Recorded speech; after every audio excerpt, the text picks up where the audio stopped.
أعوذ بالله من الشيطان اللعين الرجيم. بسم الله الرحمن الرحيم. الحمد لله رب العالمين والصلاة والسلام على سيدنا ومولانا حبيب قلوبنا وطبيب نفوسنا وشفيع ذنوبنا أبي القاسم محمد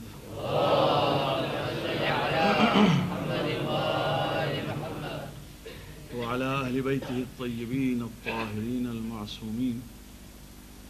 أما بعد، السلام عليكم ورحمة الله وبركاته.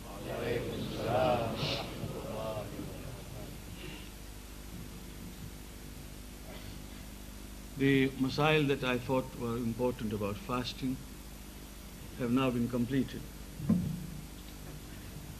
Yet, if there are any problems, personal ones or practical ones, please do not feel ashamed or restrained to refer to me.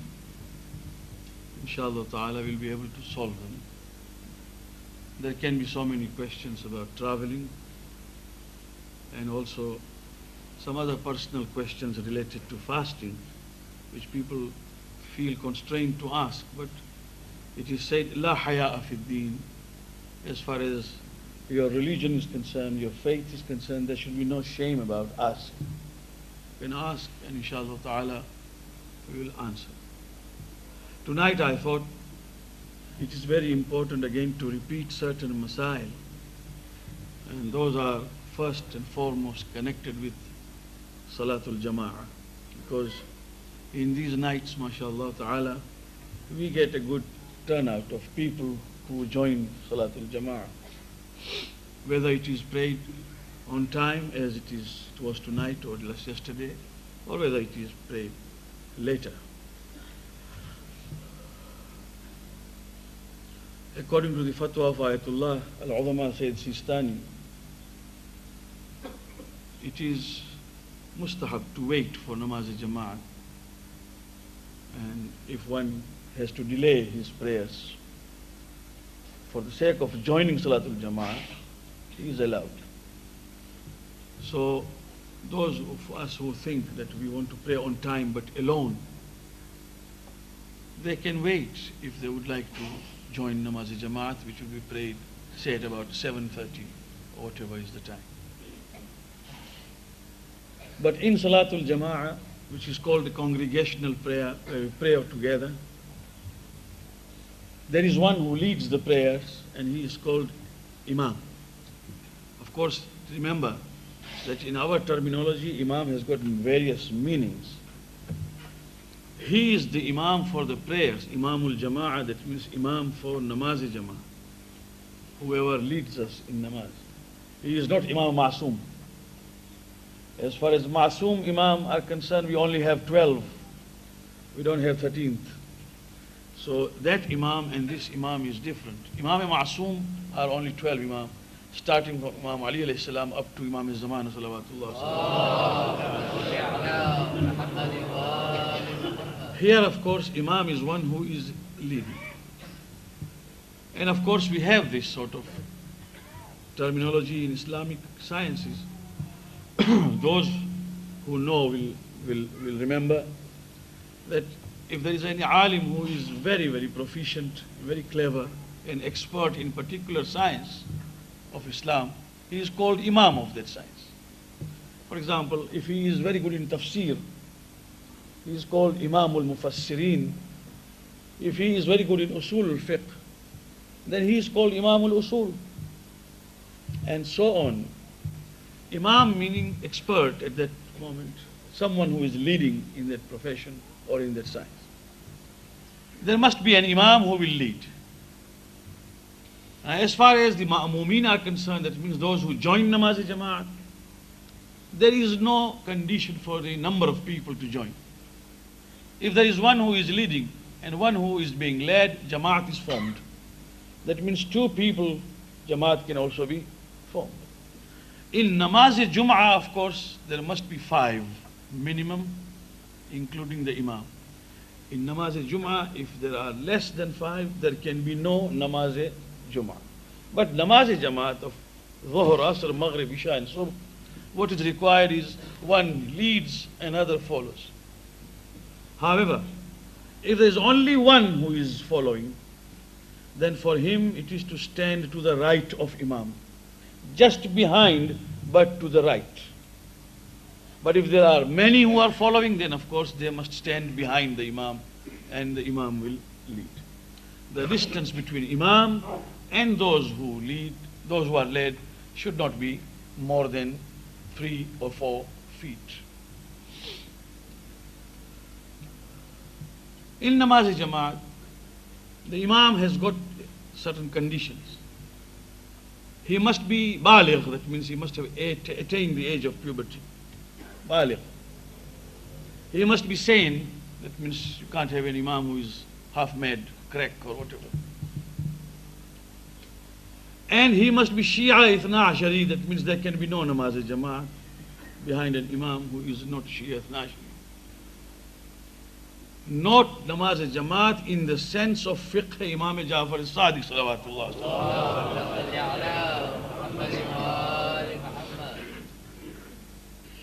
Why I say this, I will explain someday. And he must be of legitimate birth, that means he must not be waladul haram or waladul zina, born illegitimately. And he must be adil, that means he must be just or probity, with man of probity. That means you have not witnessed him do any gunah kabira or any sin. If you have not seen him do any gunah kabira, he is adil. You don't need asking others, and if you have seen, you don't need telling others. Simple. For Imam himself who is leading the prayers, the niyat he will make is that I am praying, qurbatan ilallah. He does not make a niyat that I am leading. If an Imam makes a niyat that I am leading the prayers, his namaz will be batil. Because there is no namaz for leading, there is namaz for praying. You see, he has got to pray himself, that's all. Of course, we who follow him, behind him we stand as ma'mum, or the one who are being led or followers, we have to make a niyat that I am praying this namaz maghrib or isha qurbatan ilallah behind this Imam. Now there is no need to know his name, but at least to specify that here is the Imam behind whom I am praying qurbatan ilallah ta'ala. This is important. Now there is a question whether Imam himself should know whether he is adil or not. That is also a question. Because you may think that he is adil. What about Imam himself? Should he be sure that he is adil or not? That of course is not necessary for us to find out. All the ulama have said that Imam himself should know his responsibility. If he feels that he can take the responsibility upon his shoulders of the namaz of others who are following him, then he will lead. If he feels he cannot, he will decline and say, I am sorry. But remember that he has got to be adil in fiqh of Hazrat Imam Jaffer Sadiq salawatullah salamu alayhi. Any Tom, Dick and Harry cannot lead. That means if a man is committing an open sin and you tell him tafaddal bismillah, you cannot. If a man does not know how to read Surah Al-Hamd or recite properly, we cannot tell him to lead. He has got to be one who has got this fulfillment of these qualifications. Why I say this? Because in other Muslim communities we find that anyone can lead. They come to the mosque, they find someone praying, they just keep a hand behind on his back to give him a signal that I am following you. Allahu Akbar. That is not the way we do. The way we do is that we follow after having judged and seen that we are following the right person. Shaykh Abbas Qummi alayhi rahmah writes that in earlier days there was one very pious alim, and the people used to request him to lead namaz jama'ah, and he would always decline, saying that this is very responsible position. The fact was that his mother was not allowing him to lead. His mother was highly trained and educated in matters of religion. She was a fadila, and she thought that her son was still not ready for it. So whenever people insisted, he would go to his mother and say, "Mother, now, what do you say?" She said, "Not now, not yet, wait." So one day he told the people that my mother refuses. So they went to his mother. And they said, "Well, why are you refusing when we are all believing that he is the one who should lead? He's a pious man, he's an alim." After insistence, he said, "All right, I allow, but only for today. One day." So people are happy, so at least for one day. Mother has allowed for one day, she has relented, now it will be inshallah for every day. When he came home, mother said, "So you led the prayers today?" He said, "Yes." "How many people were there?" "Oh," he said, "I saw at least 5 lines behind me." He said, "Then you are not leading tomorrow." So the people went again to the mother, said, "What was wrong?" He said, "No, he's still not ready for it." Well, they persisted. He said, "All right, I allow again. Tomorrow he will lead. Not today, but tomorrow." When she allowed, he came again for Imam. When came back, mother said, "Today, how many were there who followed you?" He said, "Mother, I can't tell you. So nearly about 15, 16 lines behind me. The whole mosque was full." And she said, "Tomorrow, you are not leading." He kept quiet.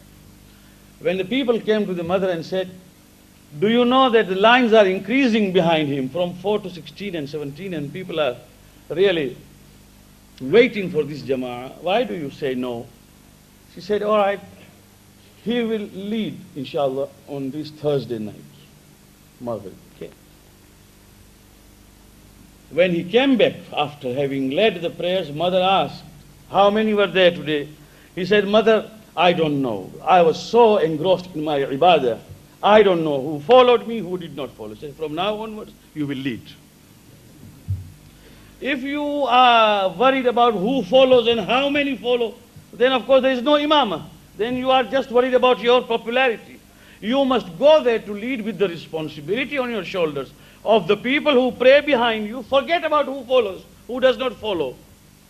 It has got to be qurbatan ilallahi ta'ala. That is one. Second thing, which is very important, is that we should stand in line, a straight line, shoulder to shoulder, as close to each other as possible. That is the etiquette and the manners of namaz-e-jama'ah. And as long as the first line is not completed, we should not start the second line. It is sunnah to be in the foremost line. If you find a space, join further. Go up and join. It doesn't require for Mukhi to tell us, Baitu Salat ma jagya che. We should see if there is room there, we have to go. First line, then second, then third. It's not jama'ah. It's the philosophy of jama'ah is defeated.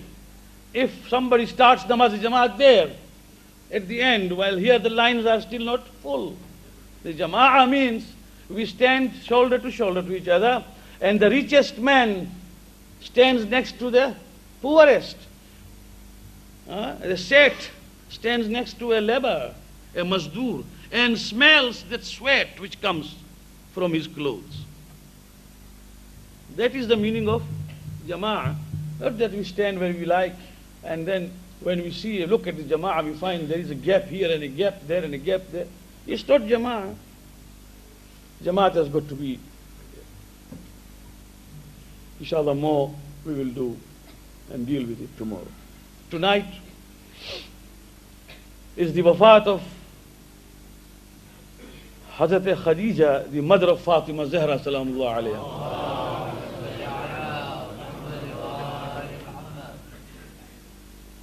Many of us have heard this name. We have this name in our household, Khadija, but we seldom know who she was and what was her status in Islam. But just to begin and just as an introduction,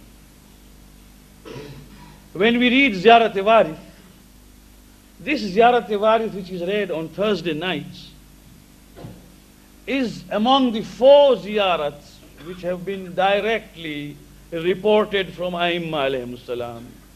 Other ziyarats are not reported from Aimma alayhimus salam. They are not ma'thur. But there are 4 ziyarats which are definitely, authentically reported from Ma'sumin alayhimus salam. One of them is Ziyarat-e-Warith, which was taught to us by Hazrat Imam Jaffer Sadiq salawatullah. And since it is from Ma'sum, therefore every line in it has a meaning, has a purpose. Assalamu alayka yabna Muhammadin al-Mustafa. Assalamu alayka yabna Aliyin al-Murtawa. Assalamu alayka yabna Fatimat al-Zahra. Assalamu alayka yabna Khadijat al-Kubra.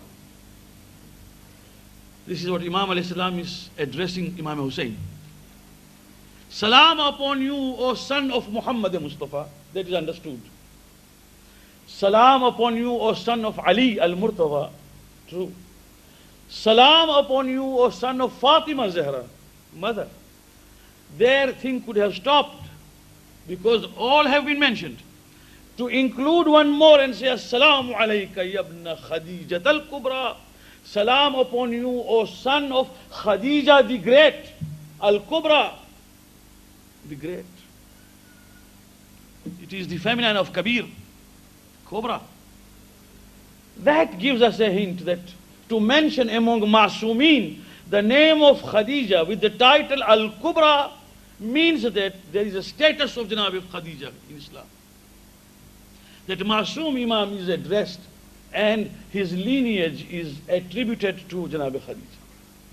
Who was she? In Islam, Mawla says in Nahj al-Balagha, there was a time when there was only one household in Islam and there wasn't any other. When he relates about his childhood, Imam says there was only one household in Islam. Lam yakun baytan fil Islam illa wa fihi Muhammadun wa Khadija wa ana. There was only one household and there wasn't anyone else in that house except the Prophet himself, Janab Khadija and myself. In Nahj al-Balagha, the first lady to have accepted Islam, in fact the first person. As far as Mawla is concerned, the debate as to whether he became Muslim or he became Muslim after Abu Bakr or before Abu Bakr is irrelevant because there is no question of becoming a Muslim. Doesn't apply to Imam Ali alayhi salam. Doesn't apply. Person born in Islam, Khadija is the first person to become. She was a wealthy woman and her title was Malikatul Arab, means the queen of Arab. She was very wealthy. And she was a trader, that means caravan after caravan used to go from Medina on her behalf, from Mecca on her behalf for trading in Syria. And they used to come back. She was the richest, wealthiest lady at that time. And when she married our Prophet sallallahu alaihi wasallam,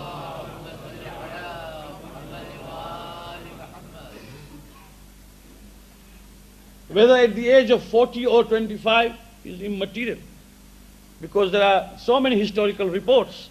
Some of them prove that Janab Khadija married our Prophet at the age of 25 and she had not married before that. She was a spinster. And that riwayah of 40 years of age being 15 years senior to our Prophet is not very much credible. There are so many ulama who have written about it. We are not going to debate that, whether she was 40 or 25. But one thing is certain, that she proposed to the Prophet that I would like to marry Muhammad sallallahu alayhi wa sallam. And then the Prophet sent Abu Talib alayhi salam to confirm the proposal. Quran says, Alam yajidka yatiman fa'awa wa wajadaka dhallan fahada wa wajadaka ailan fa'aghna. Surah Al-Duha. O Prophet, didn't we find you an orphan and we gave you refuge? As an orphan, Allah says we gave you refuge. Refuge was that of Abu Talib. And we found you penniless. We made you sufficient in wealth. That wealth was Janab Khadijatul Kubra. She placed all her wealth at the feet of the Prophet sallallahu alaihi wasallam to say, this is for Islam. Therefore, she is a muhsina, means she has obliged all Muslims by placing all that belonged to her at the feet of the Prophet, saying, this is for Islam. And from here we learn a lesson as to what a woman in Islam can do and what is her status. If she cooperates with Islam, the major force in Islam is that of a woman. As a wife, as a mother, and as long as she lived, the Prophet did not marry another woman. That means, till the age of 50, the Prophet did not marry, except Janabi Khadija was his wife. Now, those of us who read books, English books especially, the Orientalists, and say that the Prophet was so very much passionate about women that he married 9 wives, they have got to understand one thing, that if a man is passionate and if a man is sensuous and has got permissive habits, if he wants to be enjoying with women, then he would not do it at the age of 50 upwards. He would do it at the age of 25 or earlier, because even the Arabs themselves, the mushrikeen, had offered the Prophet to say that if you withdraw your message of Islam, we will allow you to marry the most beautiful maid of Arabia. Not one, as many as you want. And in answer to that, the Prophet said, if they place sun in one hand and moon on the other, I am not going to forsake this message. So there was no question of that. Muhammad, being from that household, could have married in any family, but he did not. So the question of being permissive is simply irrelevant. At the same time, he married in Medina so many wives. There's reasons for that. He married, most of them were either divorced or widows and of advanced age. With the exception of Aisha, every one of them was either a divorced woman or a widow. And why did she? Because we don't understand the social setup of Arabia then. Leave aside then. We don't understand even the setup of Iran today. When there was a war between Iraq and Iran, after the war, Sheikh Ali Akbar Rafsanjani stood up once in Jum'ah and said that there are so many widows. Naturally, because there are so many martyrs. So many people who went, soldiers who went to fight, they were killed. What happens to their wives? They are widows. He said that in order to prevent any social vice or evil from spreading, marry more than one. Marry the widows of the martyrs.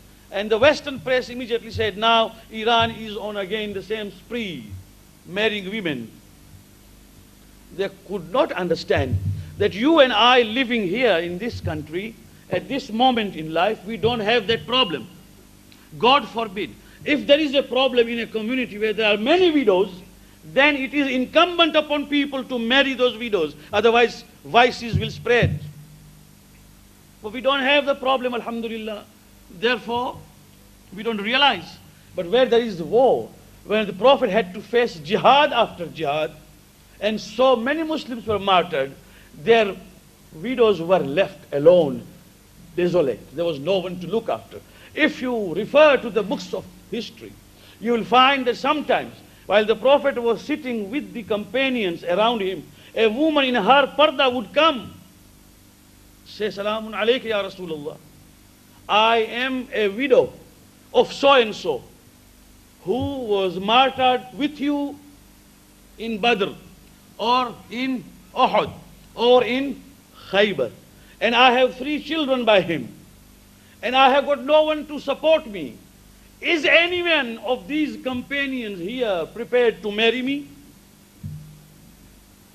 So that he may look after me and after my children. And the Prophet would ask, is there anyone who can accommodate one more wife? And somebody would stand and say, yes, Ya Rasulullah. He would read the nikah and send that widow to his. This is how it was in the days of the Prophet. So he married. He married those widows who were desolate. And one of them was so ugly. Her name was Hafsa, the daughter of Umar ibn Khattab. She was so ugly that no one was prepared even to look at her.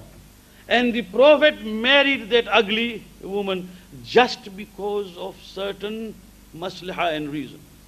What is the reason? I will say.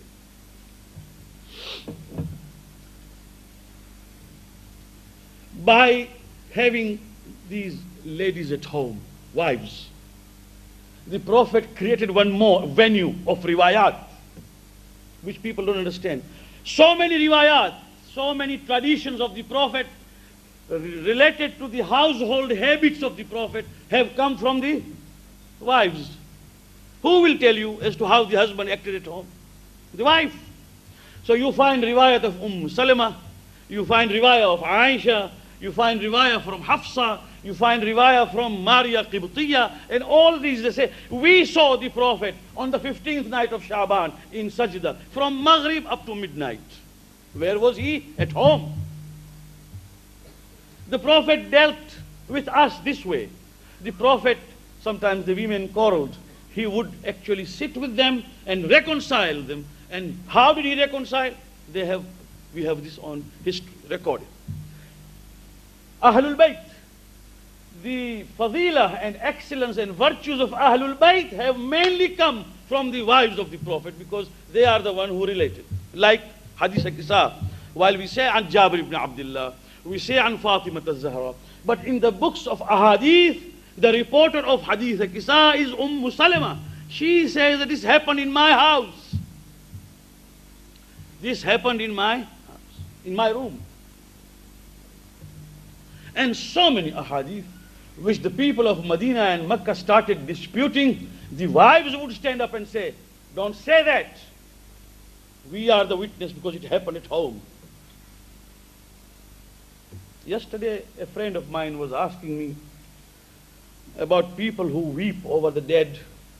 Suppose somebody died in the family, mother is weeping, wife is weeping, son is weeping, brother is weeping, whether it is jaiz or not. I said, it is jaiz, why not? It is natural. He said, but there is a hadith that anyone who weeps, the mayyat gets adhab. I said, yes, there is a hadith, but it has been reported in out of context. What happened, I will explain. Abdullah ibn Umar, that means son of Umar Khattab, he said, when somebody had died and people were weeping, he said, don't weep and don't cry, don't wail and don't mourn him. For I heard the Prophet say that when people start crying and weeping over a dead person, the dead person gets adhab. Aisha, the wife of the Prophet, said, Abdullah ibn Umar, be careful about how you report hadith from the Prophet. For I am a witness that there was a Jew who died, Yahudi, and the people, his relatives, were weeping. And he was the enemy of Islam. The Prophet said, while these people are sorry for his death and weeping, adhab of this man is on the increase. This was related to that Yahudi, not for Muslims. Ask us, the people of the household. So much the Prophet arranged that these women were the reporters of ahadith on Ahlul Bayt and others. What he did was that he married into various tribes, all those principal tribes which used to rise against Islam, by ta'liful qulub, winning over their hearts, because the society was such that if anyone became a son-in-law of any one tribe, that tribe would become charitable and kind to him because he has married and now he is a member of the tribe. So by marrying from various tribes, by marrying even Abu Sufyan's daughter, Habiba, Habiba, Abu Sufyan's daughter, that is Muawiyah's sister, Yazid's Pui, aunt, is the wife of the Prophet. By marrying into various clans and tribes, the Prophet tried to see that by winning them over, at least that way, Islam would spread earlier and it would be acceptable to them, because that was the psychology of the people. But these women, when they came to the household of the Prophet, they became the missionaries of Islam. Now, let's take the example of Habiba, the wife of the Prophet, the daughter of Abu Sufyan. When the final year came, final year means of Sulh Hudaybiyah, when the Prophet announced that next year I am entering Makkah, come what may, Abu Sufyan came to Medina. Privately he came to Medina and he thought that if I can persuade Ali ibn Abi Talib through my daughter Habiba, then the Prophet may postpone coming. Otherwise, if he enters as a conqueror, we will all be slaughtered. He thought that the Prophet will come to kill. So he went to his daughter Habiba, wife of the Prophet. The Prophet was not at home. And just as he entered, he wanted to sit. And he sat, or rather tried to sit on the mattress of the Prophet. And the daughter immediately folded it and said, "You are a najis mushrik. You can't sit on the mattress of the Prophet of Islam. You are a mushrik, you are najis." A daughter tells her father, and Abu Sufyan stood up and said, "I never realized Muhammad could influence so much. I never realized that he influenced the minds of people so much. I'm your father." I said, "Yes, you are my father. You can sit on the other one mattress, but not on this. This belongs to the Prophet, and a najis man cannot sit on it." So that is it. So the reason was not, and in order to substantiate this, our fourth Imam, Imam Zainul Abidin salawatullah wa salam alayhi, when he came back to Medina after the tragedy of Karbala, someone asked him, said, "Yabna Rasulillah, what happened in Karbala? And how could such atrocity be committed against you? How could they do this?" The answer was that if our grandfather, the Prophet of Islam, had not married into their tribes and their clans, they would not have been able to do worse than what they did. That means, although the Prophet married into the tribe, created a relationship with them, in spite of that they did what they did. If he had not married, they could not have done worse. Imam gave a hint that the Prophet tried to reconcile with them by creating a relationship, but they did not value the relationship. So this was the philosophy, not that the Prophet went on getting. And Quran Majid is so explicit about it. Now, as far as we are concerned, we are blamed that the Muslim is one who marries 4 wives. A Muslim is one who marries 4 wives. They don't understand what it is. In that society where the Prophet came, remember, my young people, when you are asked, be able to answer. Not that you run away from the question. That, oh, Muslim is allowed to marry 4 wives. It's not a joke. Try to marry second one, see what happens.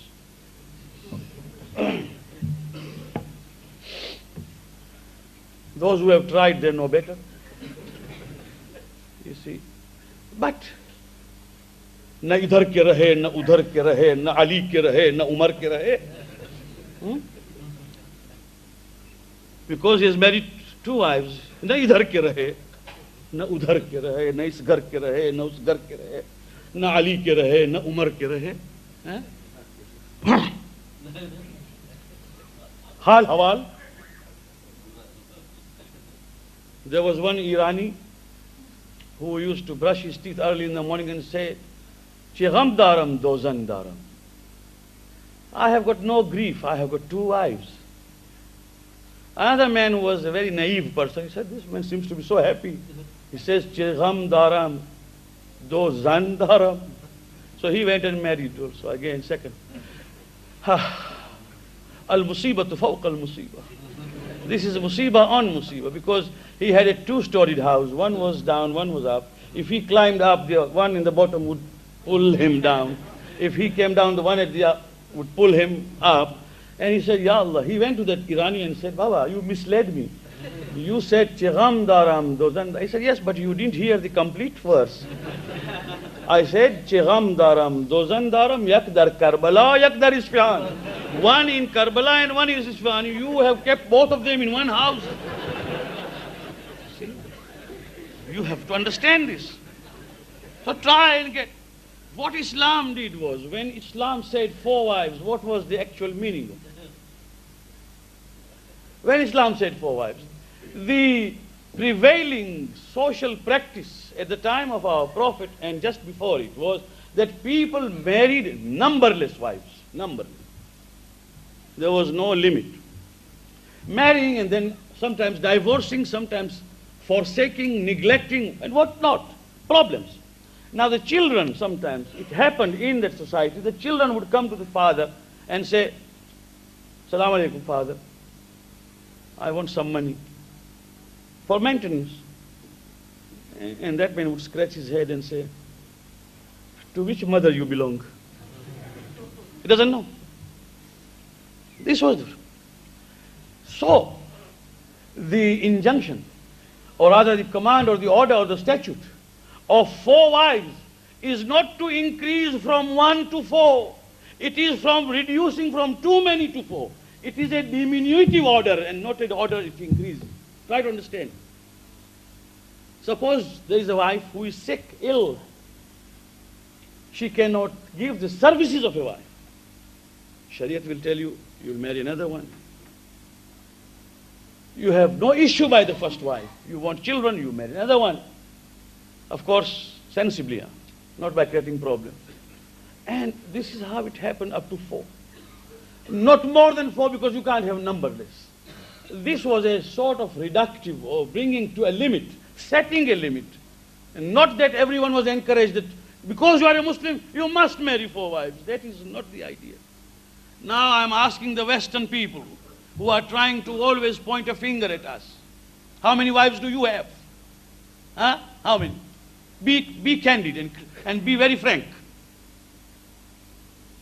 How many do you have? According to the Church of England, 1. And according to Church of Shaitan, how many?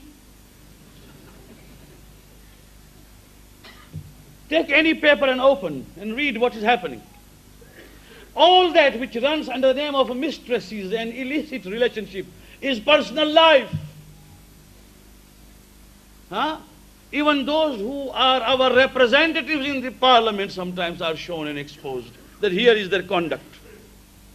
All that passes in modernization.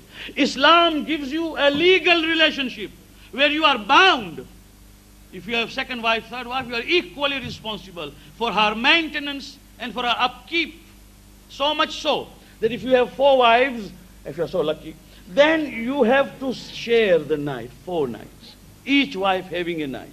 You can't sleep at one wife's more than a night. This is what it is. In a week. Understand that it was something which Allah subhanahu wa ta'ala ordained. Janab Khadija suffered. She gave birth to Janab Fatima Zahra and Janab Tahir and Janab Qasim. Tahir and Qasim died in infancy. Ibrahim was not born of Khadija, was born of Maria Qibtiyya. He also died in childhood. The only one to survive was Janab Fatima Zahra salamullah alayha. The other daughters who are mentioned here and there in history or wherever, they are not her daughters, they are the daughters of her sister, who she brought together to be brought up by the Prophet sallallahu, like Zainab and Ruqayya and others. She had only one daughter, the only child. Allama Majlisi alayhi rahmah says that because she married our Prophet, in spite of her wealth, in spite of her status, they tried to laugh at her and ridicule and say that you married a yatim, you married a poor, you married a pauper. Because the Prophet at that time had yet not declared his prophethood. He was 25 years of age. He was conducting certain businesses, caravan, he was taking caravan of Zainab Khadija and come back with it. But at that time he was known as an ordinary young person. You have married a poor, an orphan. And Janab Khadija knew what she had. When Janab Fatima Zahra was about to be born, Allama Majlis alayhi rahmah writes that the women of the whole city boycotted her. That means normally they would come for the services of a midwife to help a lady deliver a child. They boycotted her and they said, none of us would go to help Janab Khadija. You can imagine a woman who has had that status, that much of wealth, that much of respect, lost everything for the sake of Islam. And it is for this reason that our Aimma alayhimu salam have reported, one after the other. You will not find this hadith anywhere else but in Ahlul Bayt. Because it is our own story. It is the story of our own world, of Ahlul Bayt. That Allah subhanahu wa ta'ala sent Hawa, our grandmother, Asiya, the wife of Fir'aun, Maryam, the mother of Janab Isa, to come there and help Janab Khadija so that Janab Fatima Zahra is born.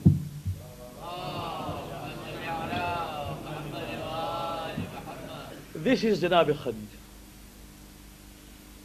One day, the Prophet was sitting with all the wives except Khadija was dead already, naturally. He had not married, as I said, any other woman after Janab Khadija. The Prophet started praising Janab Khadija and enumerating her services to Islam, one after the other. And Aisha of all said, Ya Rasulullah, forget that old lady now. She wasn't young, she was old. You have, mashallah, so many wives now, and why should you remember? And the Prophet says, Aisha, you have said this time, never say it again. For I haven't seen a woman like Khadija. In Islam, there isn't a lady to equal her status. Not before her, nor after her. Except her daughter, Fatima Zahra salamullah. What do you know about Khadija? The Prophet said. And then again, he went on enumerating her services, her sacrifice for the sake. When the Prophet came now, I want to say this because so many things are read in the books and then people say, oh. When the Prophet came from Ghar Hira, inshallah ta'ala, whenever you go to Makkah, and if you can, if you are healthy, do go to Ghar Hira. Ghar Hira is the cave of Hira. I mean, it takes 45 minutes to climb. I know that. It's not very easy for elderly people or people who are ill to go. But for those who can manage, go and see that Ghar, that cave, in which the Prophet used to sit for meditation for years. Imam al-Islam says, years before he declared his prophethood, he used to go there. In the month of Ramadan, he used to be there all the time. Janab Khadija would climb that mountain, leave the meals, whatever it was, for the Prophet and come back. Never did she complain to the Prophet saying that, Ya Muhammad, why are you sitting here? I am waiting for you at home. She left his food and returned. And when the Prophet returned, she welcomed him. And on that day, Jibreel Amin said, Bismillahir Rahmanir Rahim, Iqra' bismi rabbika alladhi khalaq. That was the first revelation after Alhamd. Iqra' bismi rabbika alladhi khalaq. Read by the name of your Lord who created. Now you read the English books and some other books, you find the Prophet started shivering, trembling, not knowing what is happening. Astaghfirullah Rabbi wa atubu. In one of the books it is written that he wanted to jump from the rock and commit suicide. Muslims have written this, and of course when Muslims have written, then the non-Muslims would like to always quote this. In this England, 3 or 4 weeks ago, on Sunrise Radio, which we are, mashallah, at the moment listening to, and we are praising it so much, a Hindu gentleman said that Muhammad had venereal disease in Medina, in Makkah, and he ran away because he was about to be hit and beaten by the family of a woman. So he ran and he came to live in Medina.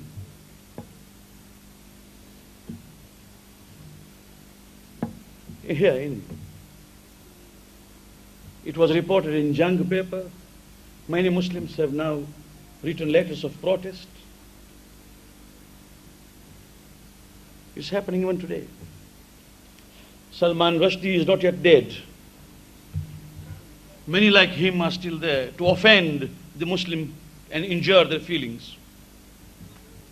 So, when you read this, that the Prophet did not know that he was a prophet, and the Jibreel Amin appeared, he was so frightened that he wanted to commit suicide. Or when he came home, they say he came with fever, temperature running high, and he said, Zammiluni, Zammiluni, cover me with something. And Khadija ran to cover him because he was having temperature.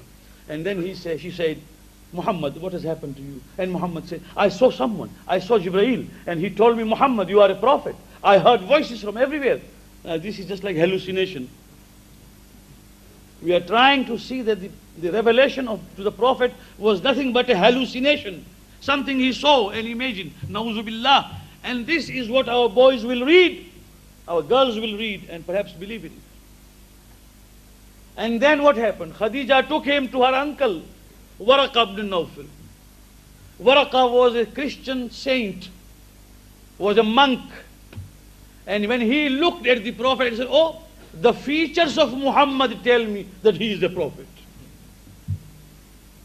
That means Waraqa bin Nawfal knew that Muhammad was a prophet. Muhammad himself did not know that he was a prophet. This is on one hand. On the other hand, we say, all Muslims, irrespective of the school of thought we belong to, that Muhammad is Sayyidul Mursaleen, master of all the prophets, Khatamul Anbiya, the seal of all the messengers, right? We say he is better than Isa and Musa and all of them. Isa alayhi salam, while he was still in the arms of his mother, Quran says that Isa was in the arms of his mother. And when people asked Maryam, you are not a married woman, how did you conceive a child? فَأَشَارَتْ إِلَيْهِ. Quran says she pointed towards him. قال إني عبد الله آتاني الكتاب وجعلني نبيا. Isa said, I am the slave of God. He has given me a book and he has made me a prophet. A baby in the arm is a prophet, and he himself testifies while still in the arm. And your prophet did not know he was the prophet at the age of 40, and yet he is better. Where are we being led to? So the fact is, my friends, that Janab Khadija alayha salam, when she heard, when the Prophet came and said, Khadija, I have been now asked and commanded by Allah to declare. I have been asked to announce. And I am announcing. And the first revelation is Iqra bismi rabbika alladhi khalaq. Khadija immediately said, Amantu billah wa bi risalatik. I have full faith in Allah subhanahu wa ta'ala and in the message given unto you. So she was the first one to say, La ilaha illallah Muhammadur Rasul. This is Janab Khadija. Naturally, when she died, after the declaration of the Prophet, for 10 years she was alive. She was alive for 10 years. On the 10th year of Rasulullah's announcement, 10th year, she died. 3 years nearly before Hijrah. And when she died, Janabi Fatima Zahra alayha salam was 5 years old. And if you read into history, you find that Janabi Fatima Zahra salamullah alayha wept, cried over the passing away of her mother. And after that, for so many days, Fatima alayhi salam was so very much grieved. And the Prophet used to keep the daughter together with him all the time, so that there may be some solace and some consolation, because she has lost her dear mother. And you will remember that after the death of the Prophet sallallahu alaihi wasallam, which took place 13 years later, after Janabi Khadija, when Janabi Fatima Zahra was 18 years old. At that time, at the graveside of the Prophet, Janabi Fatima remembered Janabi Khadija also. He said, Father, Ya Rasulullah, I lost my mother when I was a child. A tender mother who looked after me. A mother who looked after Islam.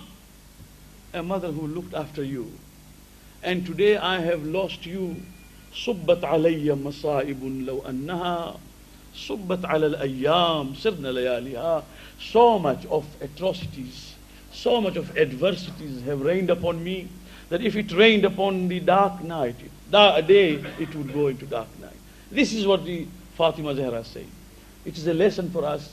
May we always remember Janabi Khadijatul Kubra, and we pray to Allah that our ladies and our women draw lessons from the life of Janabi Khadija. Wassalamu alaikum wa rahmatullah.